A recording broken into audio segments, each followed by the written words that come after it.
que era o professor Silvio Capalema, então, o ministro Fux e o desembargador Najib Slab, dando aulas e mais aulas de direito, e foi muito importante para a formação também de várias gerações. Então, gostaria de deixar registrado minha tristeza pelo falecimento de Silvio Capalema, mais uma vítima do Covid.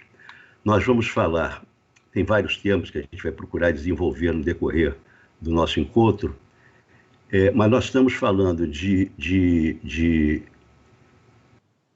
pandemia e retomada das atividades presenciais, ou melhor, funcionamento do Poder Judiciário e a retomada das atividades presenciais pós-pandemia, quando, na verdade, nós ainda estamos em plena pandemia. Os índices indicam uma quantidade absurda de contaminações, são mais de 1 milhão de brasileiros infectados, isso de uma forma de subnotificação, nós sabemos que é muito mais do que esse milhão. Temos aproximadamente mais de 50 mil óbitos de brasileiros, e isso tudo frente a uma crise de natureza política, é evidente, a gente lê nos jornais todos os dias os conflitos entre um determinado poder contra outros poderes. Temos uma crise econômica que irá, evidentemente, repercutir na atividade econômica desse país e na própria relação de emprego. Temos crises sociais, populações de baixa renda vivendo uma situação de excepcional miséria e, lamentavelmente, temos uma crise de natureza moral. Temos visto aí desvios de verbas em detrimento da saúde pública. Então, é importante que nós tenhamos em mira, ainda que nós estamos enfrentando uma pandemia, o retorno das atividades judiciárias se fará a tempo e modo, mas com muita cautela. Hoje mesmo eu vi no Jornal o Globo, uma nota no Jornal o Globo, que nos últimos 14 dias aumentou o número de infectados aqui no Rio de Janeiro.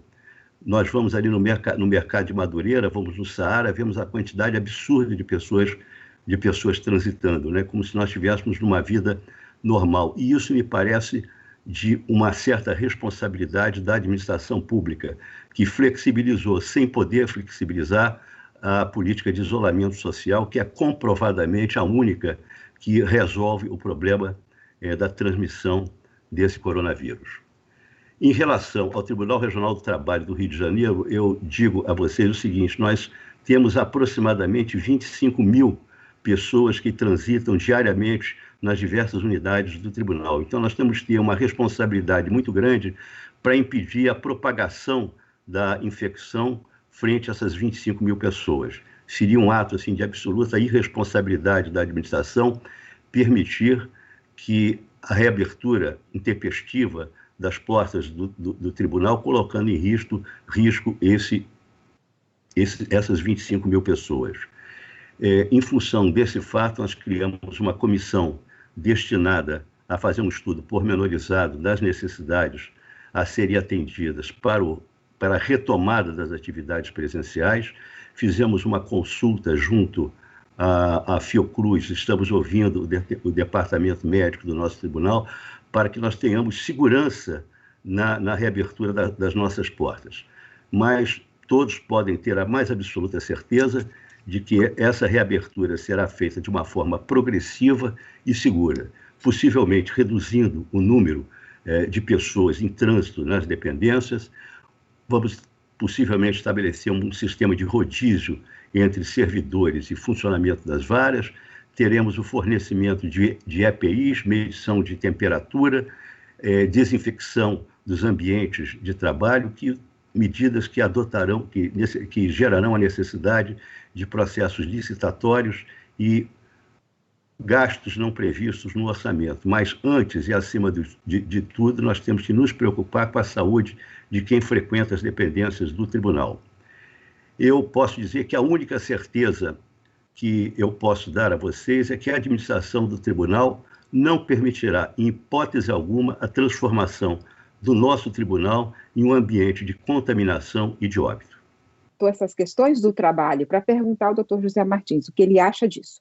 Essas leis têm que ser temporárias e depois volta-se às regras anteriores que regem relação capital-trabalho, porque assim, houve tudo foi possível pela lei, né? Suspensão de contrato, redução de salário, enfim, teve o teletrabalho, né? O trabalho de home office, a passagem não teve nem tempo de se preparar, nós tivemos que imediatamente correr para dentro de casa e trabalhar de dentro de casa, que é o que nós estamos fazendo nesse momento. Então, eu queria perguntar, doutor José Martins, depois, passada a pandemia, a gente volta à legislação anterior que impede suspensão de contrato ou que impede redução de salário e que tem todas as limitações, ou é possível transitar para um mundo que haja um pouco mais de flexibilidade? O que o senhor acha? Miriam, o que ocorre é o seguinte: o ministro Fux abordou de uma forma muito apropriada, como sempre, né? Nós estamos dentro de uma situação de excepcionalidade. As medidas provisórias, elas têm, essas duas medidas provisórias, a 927 e a 936, elas têm prazo de validade. A 936 foi agora transformada, será convertida em lei com a sanção presidencial. E houve uma discussão muito grande por ocasião da sua edição, porque a Constituição Federal prevê a possibilidade de redução salarial tão somente nas hipóteses da participação da entidade sindical. Mas, como disse o ministro Fux, nós estamos numa situação de absoluta excepcionalidade. E o Supremo decidiu exatamente como deveria decidir. Ele aplicou o princípio da supremacia da Constituição, da ponderação de interesses, e verificou que a saúde, a vida é muito mais importante do que uma simples exigência formal de intervenção de entidade sindical. Esse sindicato, essa legislação, me parece, tem, pelos seus próprios termos, um período de validade, né? A 936 hoje permite, aprovada pelo Congresso, permite a prorrogação da suspensão dos contratos e a redução das jornadas de trabalho, mas a própria medida provisória dá uma transitoriedade nesses dois institutos. O que vai acontecer depois eu não posso antever, mas eu garanto que essa questão da flexibilização das normas de direito do trabalho tem sido uma tendência nos últimos anos. Nós temos a reforma trabalhista, por exemplo, que introduziu o negociado sobre o legislado, matéria que foi amplamente discutida na reforma trabalhista.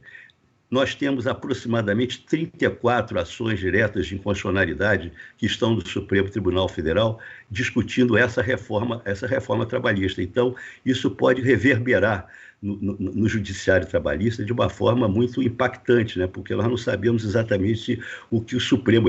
Eu posso até ter uma opinião pessoal em relação a um ou outro tema, mas a palavra final é de quem está na cúpula do Poder Judiciário. Então, nós temos 34 ações diretas de inconstitucionalidade, com uma multiplicidade de pedidos, e vamos aguardar, vamos ver o que o Supremo decide em relação a essa reforma trabalhista. Mas, em relação às medidas provisórias, elas têm tempo e modo.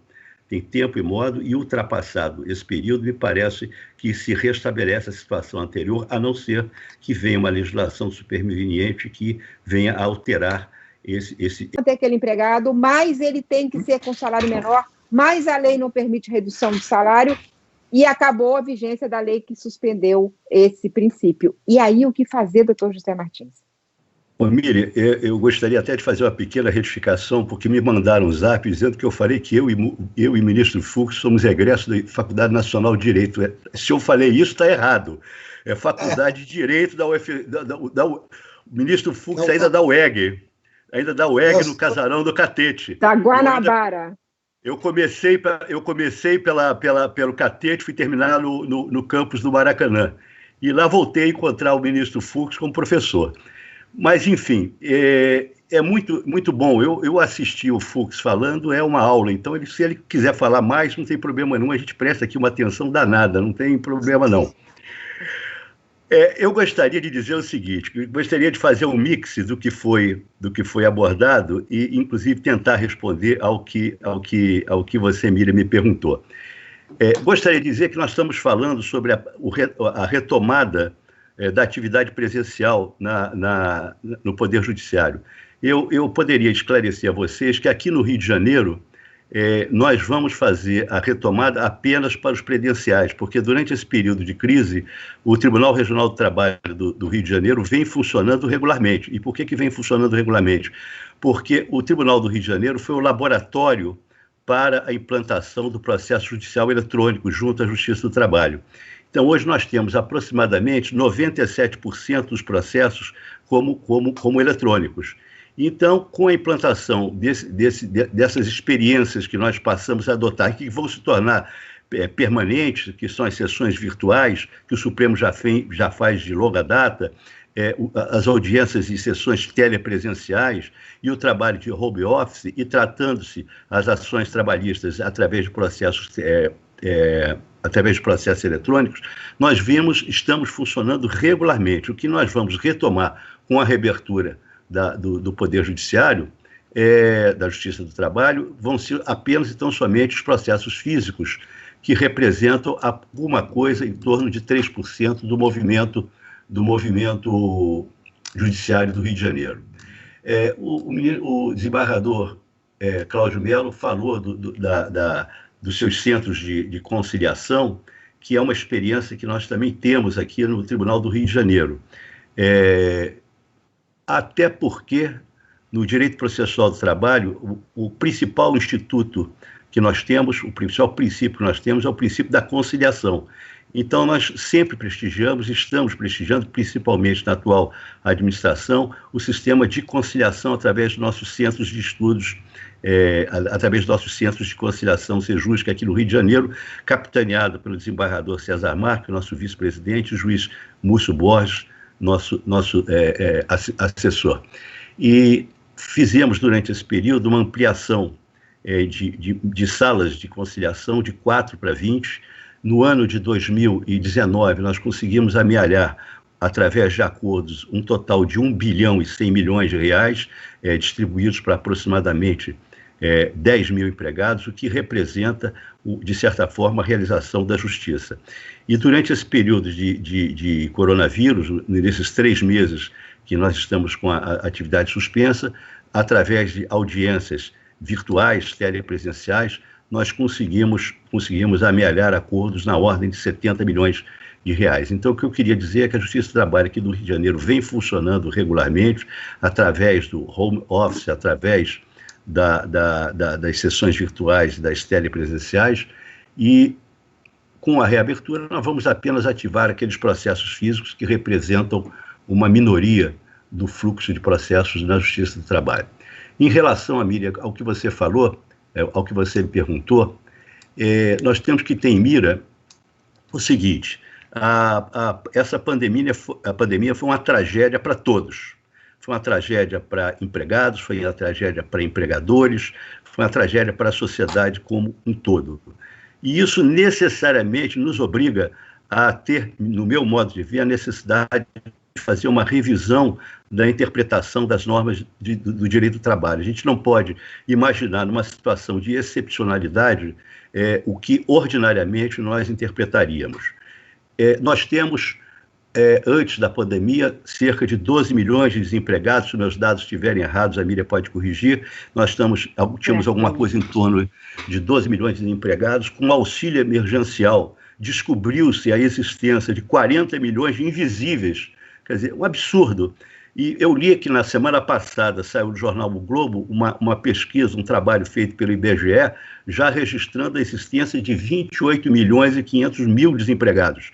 Quer dizer, então nós vivemos numa situação de absolutamente tragédia, porque este grupo de desempregados, a grande massa, são de pessoas absolutamente necessitadas, que estão indo à rua. Isso é uma coisa que a gente tem que ter em mira. Uma coisa é a gente ter o isolamento social, quando você tem condições de fazer o isolamento social, mas você tem brasileiros aí que estão indo à rua para conseguir o pão de cada dia, porque senão não tem o que levar para casa, o que dá para os seus filhos comerem.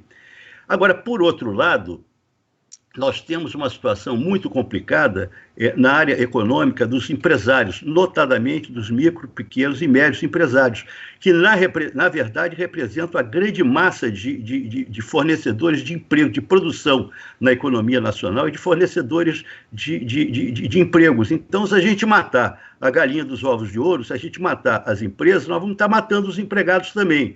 Então, nós vamos ter que ter um equilíbrio, a justiça, o poder judiciário, de uma forma geral, vai ter que ter um equilíbrio na interpretação dessas normas à luz dessa nossa realidade. E essa nossa realidade, quanto tempo vai perdurar, eu não sei, não tenho ideia. Mas nós temos que ter uma visão, acho até que depois dessa crise toda que a gente está passando, o mundo vai mudar um pouco.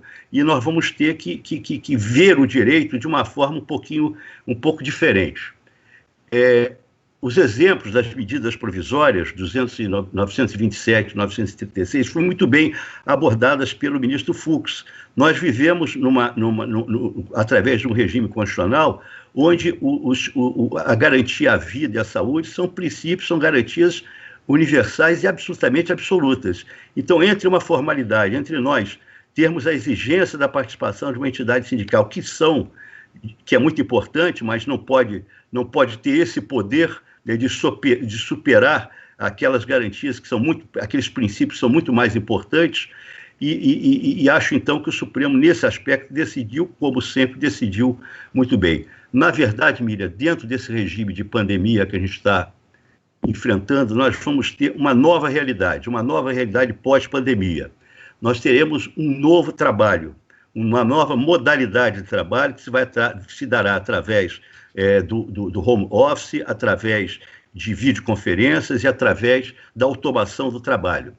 Nós teremos, por consequência, a diminuição dos ambientes de trabalho. Não há necessidade de empresas com espaço físico muito grande. Isso tudo vai possibilitar uma redução de espaço físico e uma diminuição de custos, né? E custos trabalhistas, por exemplo, porque se o empregado trabalha em regime de home office, não tem sentido o empregador fornecer, por exemplo, o auxílio alimentação, vale transporte, não tem sentido, ele está trabalhando dentro da sua casa. E teremos, em contrapartida, e lamentavelmente, um aumento da informalidade. Isso faz parte, lamentavelmente, da nossa realidade. Eu lembraria, aqueles mais novos talvez não se lembrem, mas nós que somos um pouquinho mais antigos, nos lembramos de como eram as agências bancárias antigamente, né? Eram repletas de caixas, repletas de filas, e hoje você vai, com a informatização do sistema, você vai a uma agência bancária, quando muito, para pegar algum dinheiro, né? Porque o resto você pode fazer através do seu computador, através do seu smartphone. Eu espero ter respondido. Doutor José Martins, tá vendo? Está todo mundo virando ministro hoje aqui. Doutor José Martins, diz o seguinte: algumas empresas nessa crise já morreram ou vão morrer. Nesse caso das falências, que vão ser muitas, o que o senhor acha? É preciso de uma nova lei de falências que contemple o que vai acontecer com os trabalhadores, o que vai acontecer com os direitos desses trabalhadores, que muito provavelmente estão aí sem os seus direitos assegurados? Miriam, eu acho que essa questão da lei de falência está muito mais da alçada do Fux e do Cláudio do que de mim propriamente. Eu vou passar para eles, mas eu vou dizer, eu queria dizer o seguinte: antes das empresas morrerem, nós vamos encontrar muitas empresas com sérias dificuldades financeiras, né? Pequenas, médias e microempresas passando por sérias dificuldades. Nós temos aquele costume de falar do trabalhador como hipossuficiente, mas nós temos também muitos empresários, pequenos empresários, que são hipossuficientes também, que eles têm aquele negócio que é a fonte única de renda deles, eles vivem daquilo.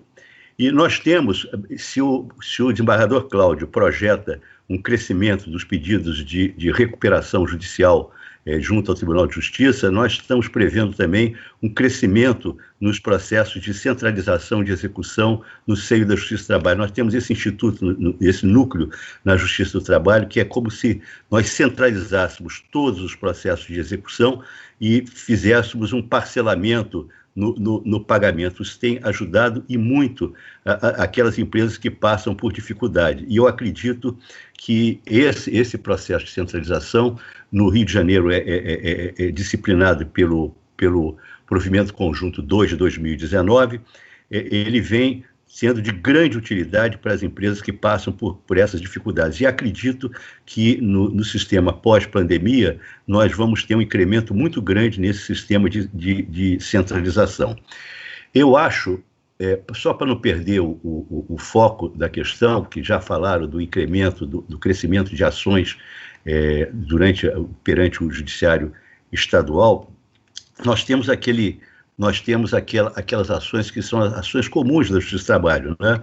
Verbas rescisórias, horas extras, etc, etc, etc. Temos crescido muito a questão da pejotização, impugnações à pejotização, a trabalho por aplicativos, e estamos aguardando que o Supremo decida as 34 ações diretas de inconstitucionalidade para a gente saber o que isso vai acabar revertendo na jurisprudência trabalhista, né?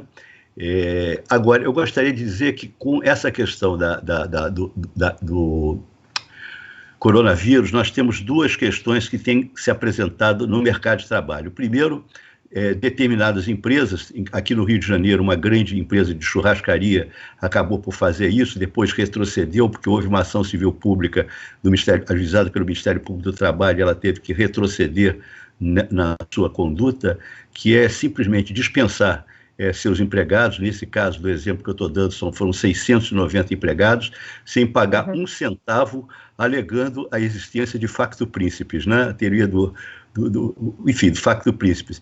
E nós sabemos que, na verdade, o facto príncipe não se aplica a essa situação, né? É o que dispõe o artigo 486 da CLT, que fala de paralisação de trabalho definitivo, temporário definitivo, motivado por ato de autoridade pública. E, evidentemente, que o coronavírus não foi instituído por ato do poder público, né? O ato do poder público que manda sobrestar o processamento é uma consequência de uma pandemia que independe da vontade de qualquer pessoa. Então, me parece que essa questão não teria resguardo na jurisprudência trabalhista. A segunda questão é a invocação do Instituto da Força Maior